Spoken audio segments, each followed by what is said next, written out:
Λοιπόν, επιστρέψαμε. Είμαστε εδώ 92 και 2 στα FM, 47.550 και 47.553. Τετάρτη 5 Απριλίου. Πώς περνάνε οι μέρες τελικά, Ναούμ, ως ρηπή οφθαλμού? Περνάνε οι μέρες γρήγορα, αλλά αυτό είναι σχετικό. Και ο Μάιος είναι κοντά, είναι και ο Ιούνιος είναι κοντά. Καταλαβαίνεις που το πάω. Θα διαφωνήσω λίγο, είναι σχετικό για τον καθένα. Αν ο άλλος δυσκολεύεται, δεν περνάνε εύκολα οι μέρες. Αν ο άλλος έχει δυσκολίες οικονομικές στο σπίτι του, έχει να πληρώσει δόσεις, δεν μπορεί να βάλει, που λέει ο λόγος, ένα πιάτο φαΐ στο τραπέζι του, δεν περνάνε εύκολα οι μέρες. Και με αυτά όλα που ακούμε, ότι ο κ. Πρωθυπουργός απέρριψε μια πρόταση των δανειστών από έγκυρη εφημερίδα. Θα τα υπογράψει όλα. Το θέμα είναι πάμε σε μονοψήφιο για τον ΣΥΡΙΖΑ, λένε οι Αμερικάνοι. Σου πω πολλά πράγματα. Έρχονται, θα πάθει πασοκοποίηση. Θυμίζουν οι μέρες, όπως πολύ σωστά λένε ο τύπος, οι μέρες του 2015. Δηλαδή πλησιάζουμε το καλοκαίρι του 2015 και μην μας φανεί παράξενο αν έχουμε ένα Brexit. Πιστωτικά γεγονότα. Δυστυχώς. Όλα αυτά τα δυσάρεστα γεγονότα που συνέβησαν το 2015, και βλέπουμε ότι η αξιωματική αντιπολίτευση αρχίζει και ανοίγει ουσιαστικά την αγκαλιά της και σε άλλες πολιτικές δυνάμεις, ώστε να κάνει ένα μέτωπο απέναντι σε αυτή την κυβέρνηση, γιατί δεν μπορεί να κάνει διαφορετικά. Θα πρέπει να συνεργαστεί ώστε να καταλάβει ο κόσμος ότι όλοι οι υπόλοιποι είναι μονιασμένοι για το καλό της Ελλάδας, διότι αυτή η κυβέρνηση δεν πράττει για το καλό της Ελλάδας, και αυτό μέρα με τη μέρα παίρνει το φως δημοσιότητας. Λοιπόν, υπάρχουν πολλά τα οποία θα πρέπει να ακούγονται. Εμείς εδώ στο ραδιόφωνο ως δημοσιογράφοι, Ναούμ, κρινόμαστε για αυτά που λέμε και για αυτά που δεν λέμε, και οι πολιτικοί για αυτά που κάνουν και για αυτά που δεν κάνουν. Θέλω παρεμβάσεις στην εκπομπή, για να είμαι ειλικρινής, αλλά έγραψα το πρωί ότι ο λογαριασμός δεν βγαίνει και στο τέλος θα τους φτύνουν στο δρόμο. Πιστέψτε με. Να πω λίγο τους φίλους ακροατές ότι τα πράγματα είναι εξαιρετικά δύσκολα, η εμπιστοσύνη έχει καταρρεύσει, οι αποταμιεύσεις μειώνονται σταδιακά, τα ληξιπρόθεσμα χρέη προς το δημόσιο ξεπερνούν τα 95 δισεκατομμύρια, οι οφειλές στα ασφαλιστικά ταμεία πάνω από 30 δισεκατομμύρια, και βγαίνει ένα συμπέρασμα από αυτή την ιστορία, ότι το κράτος κυνηγάει την ουρά του. Δηλαδή, μάλλον διότι με τέτοια οικονομία δεν είναι δυνατόν να επιβιώσει κανείς εκ των πραγμάτων. Λοιπόν, αν λοιπόν το πολιτικό σύστημα ενδιαφέρεται μόνο για την επιβίωσή του, μιλάω για το πολιτικό σύστημα κυρίες και κύριοι, τότε δυστυχώς η χώρα θα χαθεί, για να μην πω ότι είμαστε χαμένοι από χέρι. Τελεία και παύλα, την καλημέρα μου, ο λόγος σε ένα νόμο. Αν θεωρείς ότι δεν είναι έτσι τα πράγματα, εγώ νομίζω ότι είμαστε κάπου εκεί. Εγώ θα είμαι πολύ πιο καυστικός, Ηλία, και θα πω ότι η πραγματική οικονομία πληρώνει πολύ ακριβά την αναποτελεσματικότητα και τις ιδιοληψίες της σημερινής κυβέρνησης. Αβεβαιότητα, έλλειψη εμπιστοσύνης, στέγνομα της αγοράς και υπερφορολόγηση των οικοκυριών και επιχειρήσεων συνθέτουν σήμερα την τραγική εικόνα της οικονομίας. Η ελληνική οικονομία σέρνεται καθημερινά στην ύφεση, όπως επιβεβαιώνουν όλοι οι πρόδρομοι δείκτες. Το κόστος της καθυστέρησης στην ολοκλήρωση αξιολόγησης είναι τεράστιο. Να σου πω, Ηλία, ότι μόνο το πρώτο δίμηνο του έτους προσθέθηκαν νέες ληξιπρόθεσμες οφειλές του δημοσίου προς τους ιδιώτες 500 εκατομμύρια ευρώ. Εγώ είπα συνολικά, ναι. Στερώντας πολύτιμη ρευστότητα από την πραγματική αγορά. Η καταναλωτική εμπιστοσύνη υποχώρησε στο χαμηλότερο επίπεδο από το Σεπτέμβριο του 2013 και ο κλάδος της μεταποίησης συνέχισε για 7ο συνεχόμενο μήνα την κατρακύλα. Δηλαδή, βλέπεις καταστάσεις και λες, πού πάμε. Πού πάμε. Και πάνε και έρχονται οι υπουργοί, κυρίες και κύριοι, τηλεφωνικές επαφές γίνονται, αντιφατικές δηλώσεις ακολουθούν, αλλά το αποτέλεσμα δεν φαίνεται στον ορίζοντα.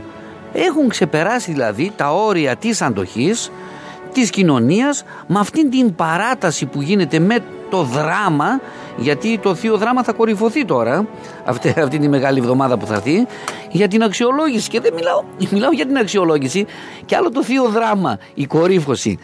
Δηλαδή τι άλλο πρέπει να δούμε για να πιστούμε όλοι εμείς ότι τα πράγματα είναι εξαιρετικά δύσκολα. Ξέρεις τι θυμήθηκα? Διάβαζα χθες ότι ο κ. Φλαμπουράρης αναγγέλει με υπερηφάνεια ότι ολοκληρώνεται πριν το Πάσχα η παραχώρηση των 14 περιφερειακών αεροδρομίων. Δηλαδή καταλαβαίνεις τι αφαιρεγγιότητα και τι πολιτικές κυβιστήσεις έχουν γίνει σε αυτή την κυβέρνηση. Γιατί λες κυβιστήσεις? Πες τώρα, παιδί μου, έτσι όπως το λένε, έτσι κοινά όλοι, τι κολοτούμπες κάνουνε. Μάλλον πολιτικές πυρουέτες. Ξέρει ο κύριος Χάρης πως έκαναν, τι πυρουέτες έκαναν και στην ενόργανη. Λοιπόν, πάμε. Ξεχνάνε ότι τα 2 χρόνια καθυστερήσεων στοίχησαν στα έσοδα του δημοσίου, στην ανάπτυξη και στην δημιουργία νέων θέσεων εργασίας. Το συμπέρασμα είναι ότι ο ΣΥΡΙΖΑ κάνει σήμερα εκείνα που κατήγγειλε χθες σε όλους τους τομείς. Ακόμα και στην χθεσινή εκπομπή το είπε μόνη η αντιπρόεδρος του ΣΑΤΕΑ. Λέει, είναι οι άνθρωποι που μας υποστήριζαν το 2014 και τώρα ξαφνικά είναι απέναντί μας. Δηλαδή, όλες οι κοινωνικές ομάδες, όλος ο κοινωνικός ιστός σιγά σιγά καταλαβαίνει ότι οι άνθρωποι αυτοί κάνουν κολοτούμπες. Κάνουν πολιτικές πυρουέτες. Και να πω λίγο, επειδή μιλάμε για την αξιολόγηση, κυρίες και κύριοι, και υπάρχουν και πληροφορίες που έτσι μάλλον τείνουν να γίνουν τα πράγματα. Η κυβέρνηση εξετάζει ένα ενδεχόμενο να φτάσει την κατάσταση στα άκρα. Να πω όμως τι, πληρώνοντας τις δόσεις του Ιουνίου που είναι αυτά τα 7 τόσο, από τα αποθεματικά των ταμείων. Ακριβώς. Ξέρεις τι σημαίνει αυτό? Η αγορά έχει τελειώσει, αλλά και οι ξένοι δανειστές λένε, α, έτσι το πάτε πουλάκια μου, τώρα θα σας συγγυρίσω. Καταλαβαίνεις τι εννοώ? Οι δανειστές πλέον δεν τους είναι άγνωση αυτή η κυβέρνηση. Και να το ολοκληρώσω, το σκηνικό αυτό θα είναι εφιαλτικότατο. Πολύ περισσότερο αν ισχύουν και αυτές οι απειλές για τη διαπραγμάτευση που όλοι περιμένουμε, την αξιολόγηση, ότι θα ξεκινήσει από την αρχή. Δηλαδή, έτσι το πάτε? Πάμε από την αρχή, κύριοι. Λοιπόν, ποιος θα υπογράψει το 4ο μνημόνιο ή το 3+? Ακριβώς. Ο κύριος Μητσοτάκης. Δεν υπάρχει περίπτωση να υπογράψει κάτι. Το έχει πει. Υπογράψτε το και κάντε το. Να βαραίνει το ΣΥΡΙΖΑ και το ΑΝΕΛ το 3+ ή 4ο. Αν με το καλό κλείσει μια και δεν το έχουν πάρει η είδηση ότι εδώ πρόκειται για ηλίθια γραμμή. Και είναι ηλίθιοι. Αυτοί σκέφτονται μόνο την καρέκλα τους, το έχουμε ξαναπεί, και τα δημοσιεύματα αυτό επιβεβαιώνουν. Αλλά ουσιαστικά, εγώ θέλω να αναφέρω κάτι εξής. Αν με το καλό κλείσει η αξιολόγηση και παρθούν αυτά τα χρήματα με οποιοδήποτε. Ο γραμματιστής είσαι, μου φαίνεται. Ο γραμματιστής, είμαι αισιόδοξος από τη φύση μου. Και παρθούν αυτά τα χρήματα αρκούν μέχρι τα μέσα του 2018. Είναι καταλυτικές ημερομηνίες. Από εκεί και πέρα θα αρχίσει, αν κλείσει η αξιολόγηση, από εκεί και πέρα από τα μέσα του 2018 και μετά θα αρχίσει η κουβέντα για εκλογές και για οτιδήποτε άλλο. Αυτός είναι ο στόχος της κυβέρνησης και θα είναι το τελευταίο, ίσως να είναι το τελευταίος χρόνος. Εκλογές δηλαδή σε μονοψήφιο θα πάνε, γιατί ξέρεις τι είχε υποστεί το Πασόκ κάποτε και πού έφτασε. Λοιπόν, αυτά τα καμπανάκια που χτυπάνε, ας τα λάβουν σοβαρά υπόψη τους και από εκεί πέρα βλέπουμε. Κυρίες και κύριοι, και αγαπημένα μας μικρά και μεγάλα παιδιά, επειδή και στις εκπομπές πρέπει να ακούγονται και λίγη μουσικούλα, εμείς φροντίζουμε πάντοτε να ακούγεται έντεχνη καλή μουσική, να υπάρχουν και μουσικά χαλιά τώρα, εντάξει. Τώρα ξέρεις τι γίνεται με τα χαλιά. Μα έχεις ένα όμορφο χαλί, μπορεί να έρθουν και να στο τσιμπήσουν και να στο πάρουν. Με ταξωτό, παραδείγματος χάρη. Άμα είσαι στον πρώτο όροφο κιόλας λίγο χαμηλά, τελείωσε το χαλί. Έχει φύγει. Έχει φύγει. Ναι. Γι' αυτό προσέξτε, κυρίες και κύριοι, που βγάζετε τα χαλιά σας. Λοιπόν, αυτά έχουμε να σας πούμε και έχουμε πάρα πολλά ακόμη να πούμε.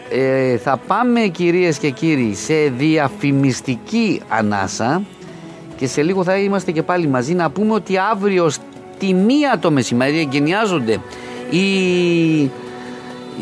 το μεγάλο έργο. Το μεγάλο έργο που θα μας δώσει. Θα το πεις ή θα το πω? Πες το εσύ, Ηλία, νομίζω πιο κατάλληλο. Είναι οι 3 σύραγγες. ΤΑΦ 1, ΤΑΦ 2, ΤΑΦ 3. Θα γίνουν τα εγγένεια από τον κύριο Τσίπρα. Και από ό,τι έχω ακούσει, λένε ότι είναι έργο δικό μας. Δηλαδή, όποιος κόβει την κορδέλα, είναι έργο δικό μας. Ξέρεις πόσα χρόνια έχει αυτή η ιστορία? Κοντά στη δεκαετία, μου φαίνεται, ή παραπάνω. Βάλε 20. Το θέμα είναι λοιπόν, ότι άλλος ξεκινάει τα έργα, άλλος τα τελειώνει. Ναι.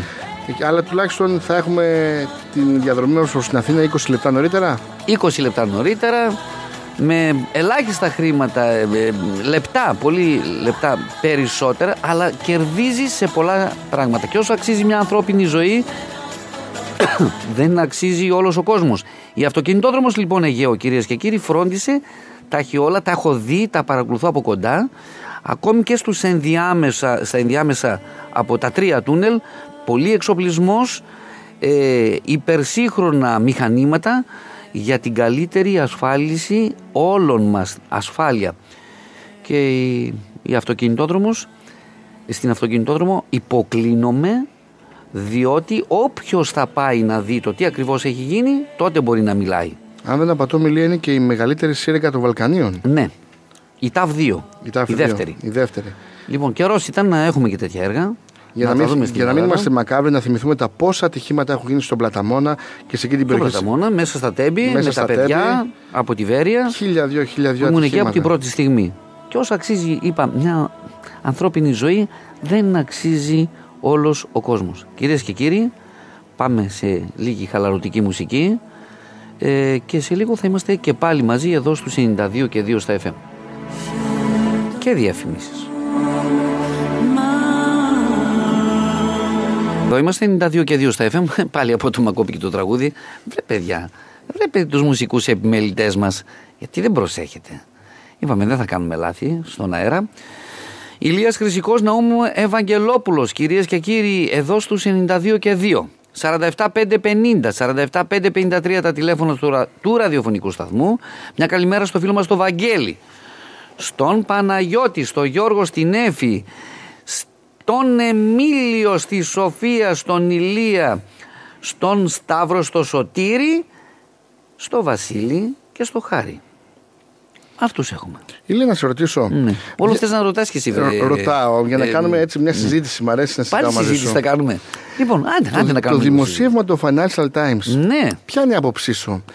Είναι αληθεύει, δεν αληθεύει? Γιατί ο κόσμος θα πει. Εντάξει, η Financial Times δεν είναι οποιαδήποτε εφημερίδα. Δεν είναι η Κολοπετινίτσα. Με συγχωρείτε, ζητώ συγγνώμη και από το ακροατήριο. Αλλά είναι μια έγκυρη εφημερίδα. Άρα, σοβαρή. Ουσιαστικά αποδεικνύει όμως αυτό που όλοι οι Έλληνες γνωρίζουν, ότι ο κύριος Τσίπρας ενδιαφέρεται μόνο για τη διατήρηση της εξουσίας και για το πολιτικό του μέλλον. Τις καρέκλες, το πολιτικό του μέλλον μάλλον έχει τσαλακωθεί, αλλά δεν το έχει καταλάβει, και όσο μπορεί, να διατηρώντας την εξουσία, βάζοντας θέσεις και ανοίγοντας καινούργιες καρέκλες και τοποθετώντας, γιατί ξέρεις πόσο καιρό έχει ο κύριος Τσίπρας στην εξουσία? Όσο είχε και ο κύριος Σαμαράς. Ναι, ακριβώς. Ο κύριος Σαμαρά είδαμε πώς έγινε. Καρατόμηση. Δεν μου αρέσει η λέξη. Καρατόμηση. Η αλήθεια είναι ότι τον καρατομήσαν όμως οι Ευρωπαίοι τον κύριο Σαμαρά, και ενώ οι δείκτες της οικονομίας είχαν πάρει την ανωδική πορεία. Και να ρωτήσω λίγο κάτι, γιατί στην εστίαση πόσο ήταν, 24 ή 13? Ακριβώς. Για πες μου λίγο. Ήταν 24 με 13. Το ΦΠΑ δεν είχε στο 29%, ήταν πιο χαμηλά. Και όλα αυτά απορώ πώς τα επικροτούν και πώς τα στηρίζουν οι βουλευτές του ΣΥΡΙΖΑ και πώς μπορούν πραγματικά να πάνε στον τόπο καταγωγής, στον τόπο διαμονής τους. Έτσι. Πώς, επειδή υπάρχει και σήμερα θα εκδικαστεί κάποιον εισαγγελέα κάτι ποδοσφαιρικό, το φτύσιμο του Λέτο σε ένα ποδοσφαιριστή, ναι. Πώς δεν τους φτύνουν κυριολεκτικά. Εγώ το έγραψα σήμερα και λέω ότι θα τους φτύνουν αύριο μεθαύριο, θα έχουν το κεφάλι χαμηλά, και θα παρακαλούσα πάρα πολύ αυτοί όλοι οι εμπλεκόμενοι να σηκώσουν ψηλά το κεφάλι, γιατί οι συμπολίτες μου και οι πολίτες αυτής της επικράτειας θα τους δείχνουν με το χέρι και θα πρέπει να βλέπουν και να λένε να κοίταξε που δεν μ' αρέσει να τίνει τον δείκτη κάποιος και να λέει ορίστε ποιος είναι ο τάδε και ο δίνα και η δίνα. Λοιπόν, είναι άσχημο πράγμα να σε δείχνουν με το δάχτυλο. Λοιπόν, ας το λάβουν σοβαρά υπόψη τους ότι οι κυβερνώντες έχουν συγκεκριμένη ζωή. Λοιπόν, κανένας δεν έμεινε στις καρέκλες τους 750 χρόνια. Όχι φυσικά. Άλλο αν στο μυαλό τους λένε ότι θα καθίσουν για 800 χρόνια. Αυτά που ακούγονται για τη συνταγματική αναθεώρηση, ότι ένας βουλευτής θα πρέπει να είναι το πολύ 2 τετραετίες κτλ. Ναι. Εμένα μου ακούγονται πάρα πολύ ωραία στα αυτιά. Πολύ ωραία τα ακούω κι εγώ. Πάρα πολύ ωραία. Και ο Κυριάκος Μητσοτάκης στα εσωκομματικά του αυτό βάζει, αυτό χτίζει. 2 θητείες προέδρου, βάζει κάποιες αρχές. ανέβασε κάτι σήμερα στα μέσα κοινωνικής δικτύωσης που έχει να κάνει με τους πίνακες των συνταξιούχων. Και ήταν πάρα πολύ ενδιαφέρον. Το παρατήρησα κι εγώ και είδα απίστευτες μειώσεις. Άνθρωπος ο οποίος δεν το έχουν καταλάβει ακόμη το τι ακριβώς θα γίνει. Άνθρωπος ο οποίος δούλευε 40 έτη, όπως είμαι εγώ, όπως θα φτάνει το πολύ 1.000 και κάτι ευρώ. Δεν γίνεται παραπάνω. Τώρα αυτό, έτσι. Αυτό. Ναι. Δεν ξέρουμε σε 5 χρόνια αν τα 1.000 και κάτι ευρώ γίνουν και πιο κάτω. Και άνθρωπος ο οποίος έχει τα ελάχιστα 15 θα φτάνει τα 400, 380, δεν θυμάμαι. Κάπως ελάχιστα δηλαδή τα ποσά. Από εκεί που ήταν οι συντάξεις, θα μου πείτε, δεν μπορεί να παίρνει 1.800, δεν αντέχει το σύστημα. Αλλά και αυτή σε εισαγωγικά βουλγαροποίηση που έχουμε. Οδηγούμαστε και θα φτάσουμε στη βουλγαροποίηση και ακόμη χειρότερα. Να το πούμε και αυτό. Με τιμές Σουηδίας και βορείων χωρών της Ευρώπης είναι τραγικό. Τουλάχιστον να σπέσουν και τιμές. Ωραία. Και κάποτε λέγανε ότι είμαστε η Δανία του Νότου. Και να πούμε λίγο, μας στέλνει ένα μήνυμα ο φίλος μου Απόστολος και λέει: αν κάνεις σχέδια για 1 χρόνο, φύτεψε ρύζι, λέει. Αν κάνεις σχέδια για 10 χρόνια, φύτεψε δέντρα. Αν κάνεις σχέδια για 100 χρόνια, εκπαίδευσε παιδιά. Και ποιος το είπε αυτό? Κομφούκιος, παρακαλώ. Λοιπόν, δεν είναι απλά όσα μηνύματα παίρνουμε και τα λέμε στο ραδιόφωνο. Λοιπόν, από εκεί και πέρα θα πρέπει να λάβουμε πολύ πολύ σοβαρά υπόψη ότι όλοι έχουμε παιδιά και εγγόνια. Δεν μπορεί αυτό το κράτος να λέμε ότι έχει ζωή για ακόμη 99 ή για 50 ή για 60 χρόνια. Εμείς θα φύγουμε, αλλά τι θα αφήσουμε πίσω μας? Θα αφήσουμε τα παιδιά μας. Θα μας καταριώνται τα παιδιά μας. Ναόμι, ειλικρινά, έχεις μικρά παιδιά. Θα πούνε: μπαμπά, τι έκανες εσύ εκείνον τον καιρό? Και εσύ θα πεις ότι έχω τη συνείδησή μου καθαρή, αγαπημένα μου μικρά παιδιά, γιατί πάντοτε τα παιδιά θα είναι μικρά, μωρά για σένα, θα τα λες μωρά, όσο και να μεγαλώσουν. Με ένα συγχωρεμένη μάνα μου με έλεγε μωρό, το μωρό μου. Λοιπόν, να σου πω λοιπόν το εξής. Έχω τη συνείδησή μου πολύ καθαρή, εξομολογούμε στο ακροατήριο αυτή τη στιγμή, ότι αν θα με ρωτήσουν αύριο μεθαύριο, την άλλη, τι έκανες για εκείνη την περίπτωση, θα πω ότι εγώ ήμουνα εκεί, παρόν. Μίλησα στο ραδιόφωνο, τα είπα δημόσια και αν έχω κάνει λάθος υπάρχει το ακροατήριο και ανοίγω τις γραμμές 47-550 και να μου πούνε: κύριε Χρυσικέ, κάνετε λάθος εκεί, κακώς παίρνετε τέτοια θέση. Εγώ χτυπάω το καμπανάκι εδώ και τόσο καιρό. Είναι πολύ άσχημα τα πράγματα. Δεν τρομοκρατώ τον κόσμο, αλλά λέω αυτά τα οποία αντιλαμβάνομαι. Έχω και εγώ τις δικές μου πληροφορίες. Δεν πάω, κοιμάμαι στο σπίτι μου και έρχομαι εδώ και κοιμάμαι στο σπίτι μου και ξαναέρχομαι πίσω. Το να κινδυνολογούμε, Ηλία, δεν είναι καλό. Ωστόσο, τα πράγματα δεν είναι θέμα κινδυνολογίας. Βλέπεις ότι μπροστά είναι ο γκρεμός.